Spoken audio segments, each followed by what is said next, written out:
So what things come to mind for you whenever you hear the phrase selling out or being labeled a sellout, right?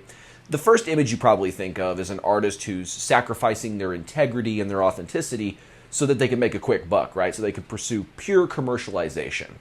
And that's all well and good. You know, we've definitely seen that in the pure materialistic side of like the music industry. But what if the origin of that phrase and what it really means has nothing to do with any of that, and in fact, misunderstanding the true definition of selling out is actually what's leading a lot of musicians to self-sabotage, and they don't even know it because there's a belief that's holding them back underneath the curtains. Because we all think about this, right? We all deep down know, okay, I need to make money if I'm ever going to become a part-time or a full-time musician, right? But I don't want to sell out.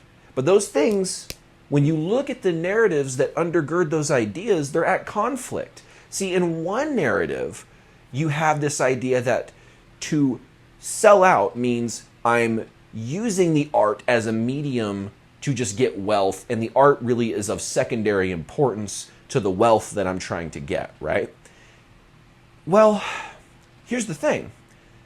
If you're creating art, you need to make a living, right? And if you're not making a living from the art, then we're still in that startup, build-up phase, which there's no judgment there, but a lot of us are stuck there because we have this weird thing holding us back. You will never act out an identity that your subconscious hates.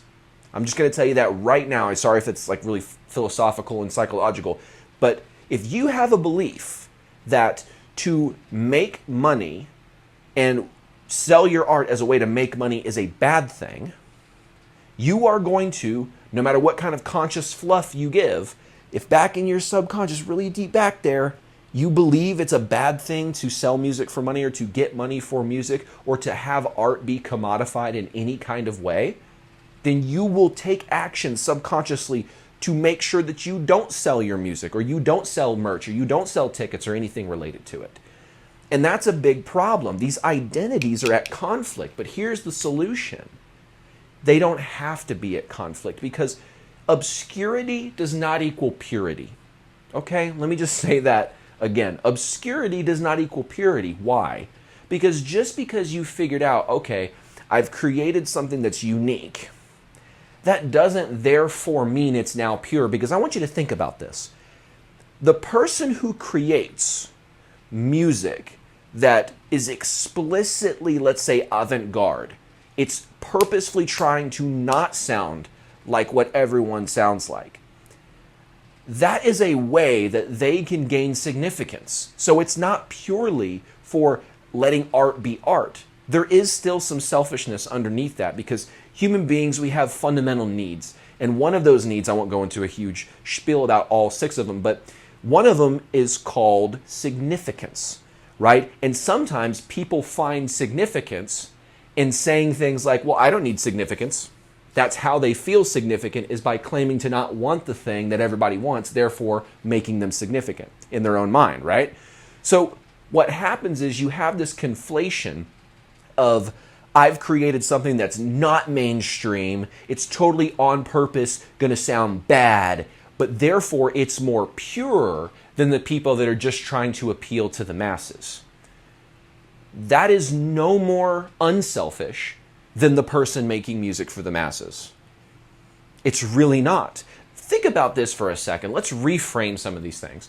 Because I've given you a new way of looking at, because you've probably thought, man, the people that make that weird music, they must just be like pure artists that don't care what anybody thinks. So they create this just pure artistic expression, and that's why it's so weird.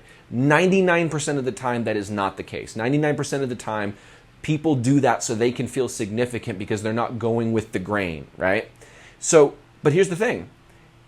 The people who are making music with the idea of like, okay, I want to create a song that it doesn't matter if you're like an 8-year-old chick or a 55-year-old dude.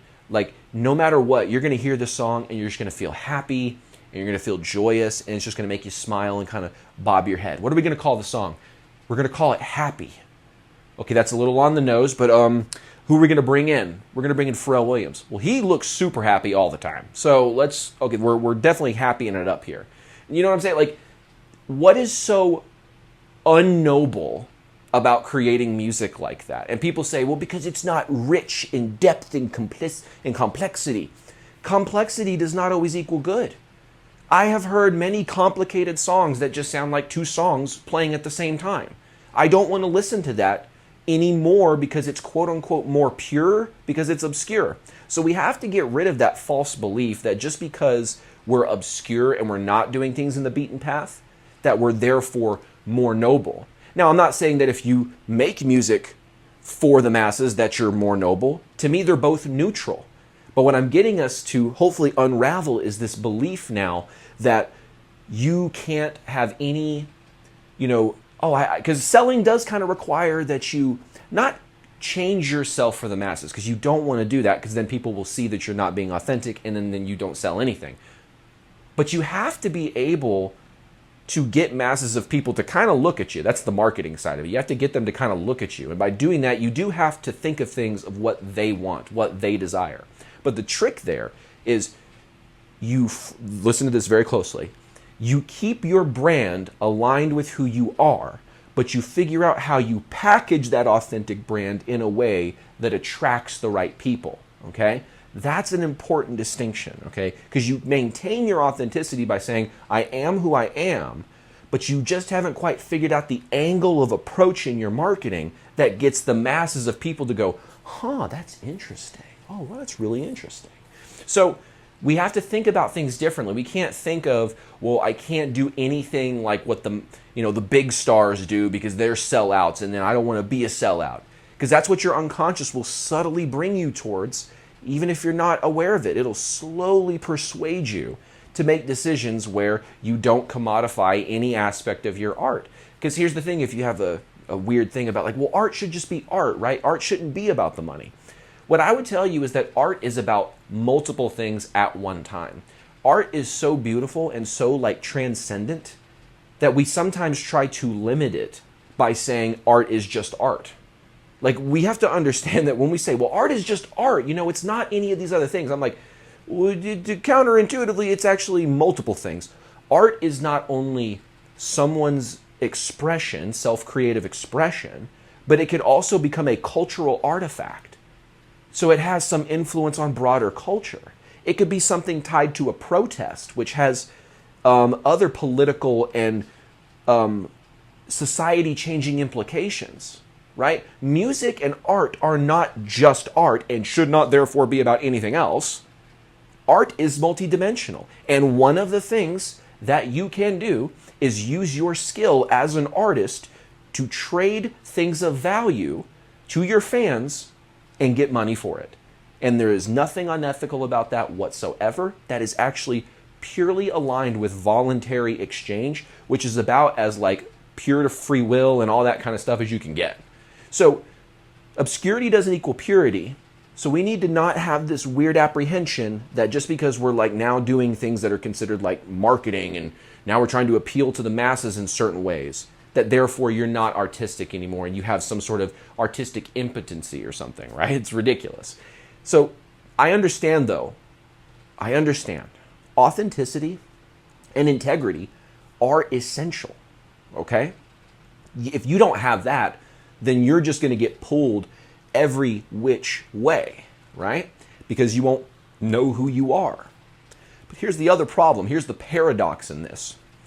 To say, I am not going to, sacrifice any of my authenticity and integrity so that my art can remain pure, and then that's how I'll get my success and my I don't want to say significance, but my fame, you could call it, right? Weirdly enough, we are paradoxically getting pulled into dependence. Sorry, that was a tongue fool to try to say. We're paradoxically being pulled into dependence. When we say things like, no, I'm not going to focus on money or business at all because it's all just about the art and I'm a pure artist. We don't focus on the business. We don't focus on any of that. This is what I was talking about when people had a, let's say, malicious intent to keep you ignorant about things. This is where all of a sudden the labels are like, yes, learn nothing of business. I'll do all of that for you, even though it's super simple and I'm basically just running Google AdWords and meta ads that you can learn how to do yourself from Andrew Southworth and myself. Like, you know what I'm saying? Like, they're just sitting there grinning their little shark teeth when you sit there and say, I'm not going to learn anything about business because I am pure. The sharks are just like, yes, yes. That way we could come up and pitch our solution to like, I know you don't want to take care of any of that business. That stuff's hard. Let us take all that responsibility off your back and we'll make your career happen. And then you're like, oh, my dream. Thank you so much, Mickey Mouse. Ho ho. And then what happens when you sign the dotted line? I don't own my first album, guys. I don't own the masters to my first album. Luckily, the contract that I signed with my second record company before we parted ways was a temporary license, so that when the contract expired or was, concluded, so was their license over our music in any capacity. But I still don't own my first album because I fell prey to exactly what I'm telling you guys about. I was thinking we're going to be just a rock band and we're not going to focus on money and then the label will see how awesome we are. This is what people think. I'm just being honest about who I was and how a lot of people are. They'll just recognize how awesome we are, and then they'll fund it, and then we'll just keep making music and partying and making music and partying, and the labels will just fund our lifestyle, and we won't ever have to focus on business. Yeah, that paradoxically puts you into dependence on the labels, dependence on the managers, because they now know everything that you don't know and can use that to extract more money from you without your knowledge. Look at all the horror stories when it comes down to artists getting screwed over. It's either getting screwed over by who? The label or a bad manager. It's like, oh no, did you hear what happened to that artist? Let me guess, label or manager? It's pretty much every single time. But if you don't take the steps to learn business, you have no leverage. You don't learn how to build a business around your music. Now when you're sitting across the table from someone who maybe could put some money into your music career, you need to have leverage. You need to be able to walk away from the deal and it makes sense, right? So you have to view sales and selling things around your music not as selling out, but you have to view it like this. This is a little bit of a funny little story. Back when music was first kind of having its first businesses built around it, what were some of the first businesses around music? Well, first of all, transcriptions. People didn't know how to play music by ear, so what did they do? They had sheet music. They wrote it down. So now they can sell that to people. Now that's typically, the rights to do that of a piece of music are typically found in the publishing rights. So if you own your publishing, you can do things like this. I think this is why people say own your publishing, because you can use your music now as tabs and transcribed things as products, and now you get to keep that revenue because you have the publishing rights to that song. Anyway, little side note, sorry about that. But the idea here, see, now I'm getting all sidetracked and forgetting about everything. Gosh, see, this is what happens when you learn too much. So anyway, the history of selling out, that's what it was. So what happened is we started selling transcriptions, and then it was like, okay, well, people don't have any instruments. Oh, okay, well, now we should probably start manufacturing instruments en masse, not just for the orchestras, but so we can sell to people who now can play it with the sheet music that they just bought. By the way, if you're wondering, what is this giant pink cup in my hand? It's from Brahms, and I will take no slander of Brahms in the comment section. It will not be tolerated. Comment at your own risk. I'm just kidding. But so what happened is like, okay, we've got these transcriptions we could sell, and now we got the instruments that we can sell to people so they can learn how to play the music. Now they've got instruments to play it with. Well, here's what happened. Radio comes around, and what was radio doing? Radio sold ads in between the programming or the broadcast, right? Well, then musicians started figuring out, and labels mostly started figuring out, I can use the music to sell Coca-Cola. I can use the music to sell Cadillac. And then the people who were in the industry of transcriptions and selling musical instruments, they were like, hey, whoa, you're selling out of what you're supposed to sell. We're supposed to sell in this domain because this is what makes musicians money. You're selling out of that. You're a sellout because you're selling out of what we sell. Do you see where that phrase actually comes from now? It's kind of interesting, huh? doesn't come from saying like, yeah, I'm going to be clever and say you're a sellout, haha. No, that phrase came from people who were manufacturing transcriptions and musical instruments and saying, hey, we don't like that musicians' songs are being used to sell Cadillacs on the radio, right? Because we're not getting really any money from Cadillac when that happens, right? Well, then what happens? The artists started figuring out how to sell out arenas. So now think about this for a second. There wasn't always giant concert venues. There had to be demand to see an artist let's build a venue now. Let's build a venue so people can come see Elvis when he comes to town, because now he can't come to town because there's no venue here. So now artists have created another business. They've created the live music, business. And so they can use their music to sell out. And that's typically why they would do the radio stuff, is so that their music would be seen to more people so that they could sell out venues. So again, this phrase has a very slippery meaning. It means this, it means that, it means whatever. But what I think it truly means, and I think hopefully you'll understand this now, is selling is just a way to create protection. It's a way to create options in your music business. Because if you think the only thing you can sell is your music in some kind of physical package, like a CD, a vinyl, or a cassette tape, I know people do still sell cassette tapes, which is kind of strange. But like, realistically, you can sell so much more than that. You could think this. My mind is racing with the hundreds of different things. In fact, I actually have something on my office wall that is a list of 107 different merch ideas. And I had that sheet made like 5 years ago. There's probably infinitely more, not infinitely more, but there's tons more that we could add to it. And then people start saying things because of that false belief that they had. They would say things like, I don't want to sell t-shirts. I'm not a t-shirt salesman. I'm a musician. Think about the arrogance of that statement, to say that just because, like, for example, Mick Jagger and the Rolling Stones or the Beatles, or because they sold t-shirts, that therefore they're not the legends they are. You know what I'm saying? Like, Elton John sold a t-shirt, therefore he's not a legendary songwriter. What? What are you on, right? And are you therefore saying, I'm better than all those musicians who have made a majority of their money selling merchandise at live gigs, which is a good chunk of musicians who still tour regularly. That's how they make their money. Are you saying you're better than them and that you're more artistically pure? Come on now. I think we all now know that that's ridiculous. I think we all know that if you want longevity as a musician, you have to have some kind of revenue. You have to have some kind of income coming through the door. And so now that you've hopefully made peace with that, you can now open up to the idea that it's like, okay, I need to build a world. I need to build a world around my music. And that world, I want you to think of Disneyland. I really think they're an interesting example.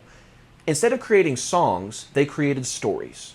And then what they did is they turned those stories into experiences. And there is now a literal land or world that you can go to called Disney World or Disneyland.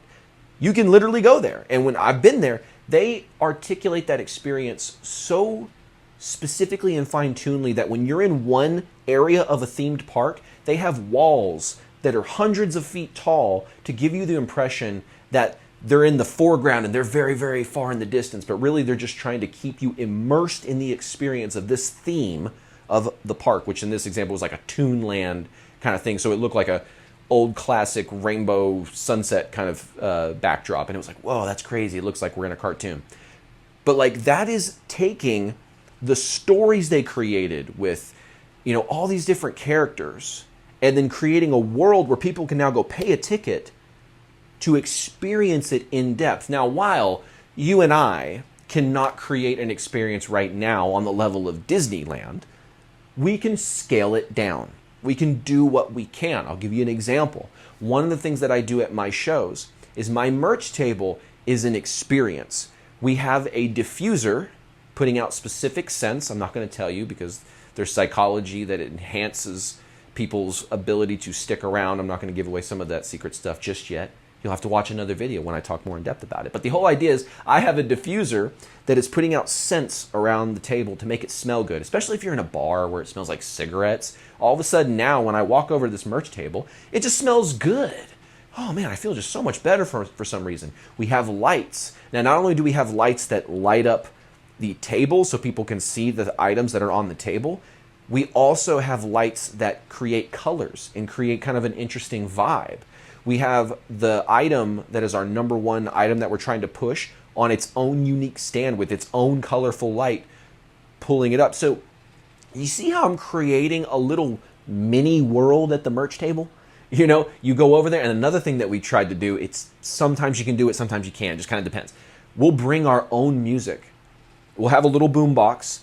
Gabe, our singer, will set it on the table, and we'll have our own curated playlist that creates the moods and states that we want people to be in when they're at our merch table. So that they're like, wow, it's something about over in this part of the bar. It's like the music I can hear that I want to hear is over here, and then it smells good. It doesn't smell like cigarettes and butts, and you know, like people just all of a sudden like, why do I want to hang around? This is a cool t-shirt. Now that they're looking at the t-shirt because we're by the pool table where everyone's playing, and they keep looking at the t-shirt, and they'll hit something and keep looking at the t-shirt. Oh man. And then so all these things are working together to help kind of move people into our experience. So there's little things you can do in every medium, whether it's social media. I just told you about live merch sales. I didn't even mention selling from the stage, which is something that you can do. And by the way, selling from the stage when you're doing a gig is a lot different than people think it is. You don't really sell, quote unquote. You more suggest in really cool ways. But despite that, there's a whole experience you can create around the show that's different from the merch table. There's the email experience. There's the experience in the fan club. There's the VIP experience if they buy VIP tickets. All these different ways that you can create worlds. You can now start to sell things that will help create revenue, create longevity, protection around your brand, and giving you options. Then instead of being in this position where you're like, oh, I don't want to do that because it's supposed to be about the music, man. You realize that that is coming actually from its own unique place of selfishness, right? And realistically, it's neutral, but it's trying to frame the other side as negative. When the actual reality is we have to build revenue so we can get freedom. Wealth is not the goal. I mentioned this in one of my other videos. We focus on the wealth because the wealth is a way to get the freedom. The freedom is the goal. Because I know the reason most musicians hate 9-to-5 jobs. They don't like being told what to do. They don't like the repetitive, monotonous nature of what we do because we're creatives. Our mind is like all over the place, right? So imagine leaving that old kind of mindset behind, and now you're able to embrace the things that get you out of the 9-to-5 job. I'll tell you, I wouldn't be able to have left my 9-to-5 years ago if I didn't embrace now the entrepreneurial things that are in front of me. Yeah, oh my gosh, it'd be amazing. Like, imagine being able to quit your 9-to-5. Imagine what that's going to feel like one day. Like, imagine when you actually have fans say, yes, I would like to spend $50, $40, $100 on whatever it is you have to offer. Imagine what that's like. Because freedom is not selling out. Freedom is not selling out. I'm telling you right now, figuring out how you can be authentically you, but build systems that present authentically you in such a way that get people to move and to act now, that's more valuable than this mindset's going to take us, if we're just believing, oh, I can't do anything business related because those things aren't supposed to mix, man. We got to keep it pure, and I can't do what the mainstream has ever done in any capacity whatsoever. See, that's just going to lead us to a road of, frankly, frustration, envy, and then eventually we'll stop doing it. Because things that cause those emotions, unless they get enough significance from being anti the grain, that they'll keep doing it, but most people won't because it's soul-sucking, right? But instead, what you can do is focus on there are people out there that are maintaining their brand's image. They're not selling out, but they're still able to generate revenue because they have fans that are willing to support them, okay? So hopefully today you have found out that selling out is not what people think it is, and in fact, that whole yeah, I'm not going to do that whole thing is actually leading so many people to sabotage. So if you got a lot of value from this video, hit the subscribe button, like button, notification bell. Also, we have a free group that you can join where we're diving into more of the tactical information about how to set up your music business. And if you'd like a one-on-one call to see how we could implement more direct marketing systems into your music business, click the link to apply for a one-on-one call in the description. It'll just be to see if it's a good fit for us to help you in your music business. Otherwise, I look forward to seeing you in another video inside of Musicians Ignite. Take care.